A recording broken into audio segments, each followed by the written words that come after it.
ఇప్పుడే కమెంట్స్లో చెప్పండి.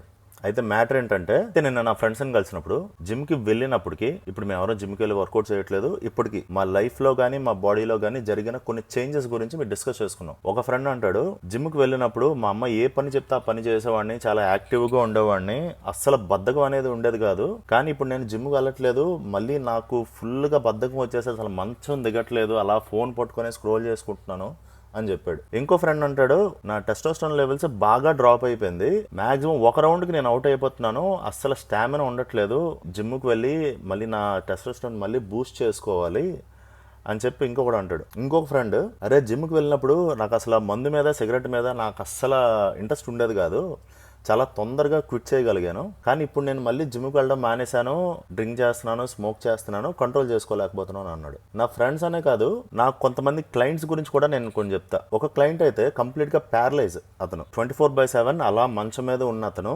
జిమ్కి వచ్చి వర్కౌట్ చేసిన విత్ ఇన్ 2-3 మంత్స్లోనే చాలా యాక్టివ్గా అయ్యాడు, అతని పని అతను చేసుకుంటున్నాడు, ఇప్పుడు రెగ్యులర్గా ఆఫీస్కి వెళ్తున్నాడు, అలా చేంజ్ అయ్యాడు. ఇంకో client independent women, single mother, బయట సొసైటీలో కానీ కొంతమంది అనే మాటల్లో కానీ రిలేటివ్స్ కానీ ప్రశాంతంగా ఉండనివారు. ఆవిడ కూడా జిమ్కి వచ్చినప్పుడు చాలా హ్యాపీగా యాక్టివ్గా ఉండేవారు, ఆవిడ పని ఆవిడ చేసుకునేవారు, చాలా కాన్ఫిడెంట్ గా ఉండేవారు ఆవిడ. కానీ ఎప్పుడైతే ఆవిడ మళ్ళీ జిమ్ క్విట్ చేశారో ఆవిడ సెల్ఫ్ కాన్ఫిడెన్స్ ఆవిడ కోల్పోతున్నారు, అసలు హోప్ అనేది లేకుండా పోయింది ఆవిడకి. సో అలాగే మీ లైఫ్ లో జరిగిన, మీ బాడీకి జరిగిన కొన్ని చేంజెస్ ఏమైనా ఉంటే అవి చిన్నవి కావచ్చు, పెద్దవి కావచ్చు, లైఫ్ చేంజింగ్ ఇంపాక్ట్ కూడా ఉన్నా సరే